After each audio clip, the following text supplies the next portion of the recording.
une autre narrative sur laquelle toi tu t'es inscrit il y a très longtemps et qui a enthousiasmé beaucoup de monde, qui en ce moment a beaucoup de mal, c'est l'Ether.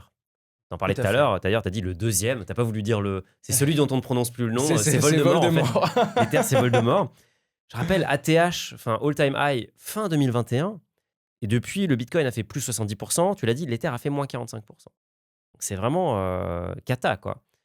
Pourtant, tout le monde est d'accord sur le fait que les smart contracts, pour le coup, c'est une vraie innovation technologique qui a le potentiel de changer la façon dont on interagit. Enfin, en gros, tu peux supprimer tout un tas d'intermédiaires qui prennent aujourd'hui, qui te piquent de la valeur. Pourtant, franchement, le climat ambiant, c'est que tout le monde est très pessimiste sur l'Ether. Du coup, je vais te le demander de but en blanc. Est-ce que l'Ether est mort?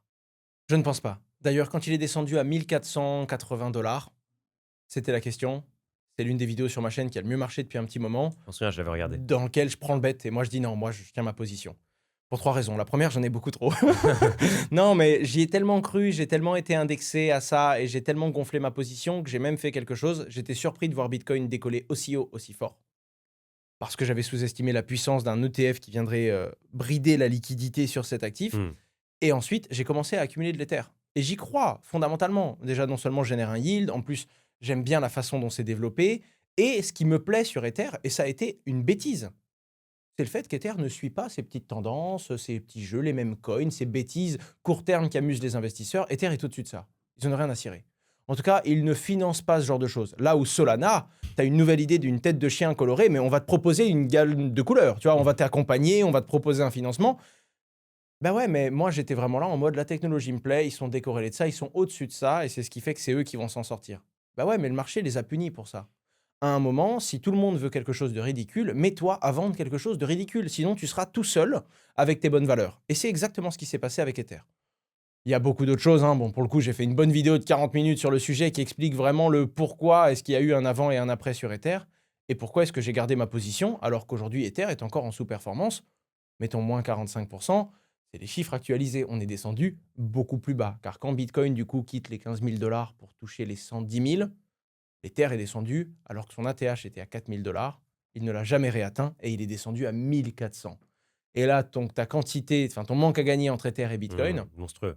complètement monstrueux. Alors que certains s'attendaient à ce que ce soit Ether qui aille taper les 10-12 000 $ et peut-être nous offre une performance pour enfin flip un Bitcoin et prendre plus de place que lui. Si vous investissez en crypto ou si vous voulez vous lancer, vous pouvez le faire directement sur Finari. On a pris l'ADN de ce qui fait notre force, une interface épurée, centrée sur l'essentiel, l'investissement. La tarification est attractive, transparente et surtout c'est un produit made in France. Finari, c'est une plateforme pensée par des investisseurs long terme pour des investisseurs long terme. Vous pouvez investir de façon instantanée ou bien mettre en place un plan d'investissement programmé. Une fois mis en place, vos investissements sont sur pilote automatique. Notre rémunération est transparente et affichée à chaque transaction. Et encore mieux, vous pouvez générer des revenus passifs avec le prêt ou le staking. Si vous cherchez une solution simple, régulée et sécurisée, Finari est fait pour vous. Scannez ce QR code ou cliquez sur le lien dans la description pour commencer à investir en crypto. Je me souviens d'un moment où l'Ether était à 0,12 Bitcoin. Je ne sais pas si tu vois encore, c'était la période Roger Ver, Bitcoin Cash. Il y Ouais. avait vraiment un moment où on s'est dit, ça y est, Ouais, il peut flipper. on Ouais, va tout à fait. flipper. Et en fait, depuis, tu regardes, c'est catastrophique. Il y a un autre truc qui est catastrophique, c'est les altcoins. Les altcoins se sont fait détruire, en fait, hein. Et on disait historiquement que, bon, bah oui, forcément, tous les projets un peu inutiles, ils allaient faire moins 99%. D'ailleurs, je pense que c'est un peu le learning de tous les Ouais. néo-investisseurs. Ils se prennent un moins 99% sur un truc qui sert à rien. Mais là, je veux dire, c'est généralisé. Et j'ai l'impression qu'il y a une prise de conscience globale que, bah oui, en fait, le marché est principalement constitué de coins qui n'ont aucun intérêt. Donc les altcoins, est-ce que c'est vraiment fini là?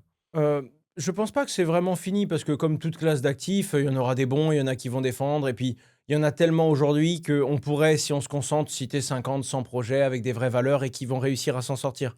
Et comme maintenant c'est un marché qui est très mondialisé, tu as Twitter, le Mmh. le le grand tribunal d'internet qui dit: «Bon, bah, ça c'est en ce moment, c'est ça la tendance, en ce moment, c'est sur ça qu'il faut investir». Puis après tu as une réalité, tu as des entrepreneurs qui arrivent à trouver des financements qui sont beaucoup plus locaux ou qui sont des soutiens. Et donc, quand tu as un vrai projet, une vraie techno, tu vas t'en sortir. Il y a, même quand les altcoins dans leur ensemble vont mourir, les altcoins ne seront pas morts. Tu vois ce que je veux dire? Il y en Mmh. aura toujours quelques-uns à défendre. Par contre, la tendance qu'on en avait de se dire tous les altcoins vont monter, ça c'est terminé selon moi. Il y a beaucoup trop de crypto-monnaies, c'est beaucoup trop diversifié aujourd'hui.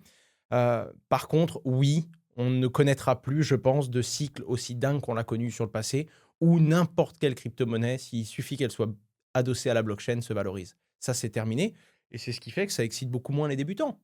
Parce qu'un débutant, il avait concrètement pas d'expertise et il pouvait vivre quelque chose de phénoménal en 2021. Il suffisait d'arriver, d'en pique une au hasard, de la garder avec un petit peu de conviction et ensuite d'avoir la maturité de la vendre quand elle s'envolait, ce que beaucoup n'ont pas fait. Alors que je pense que ça n'arrivera plus, ce sera plus aussi simple aujourd'hui.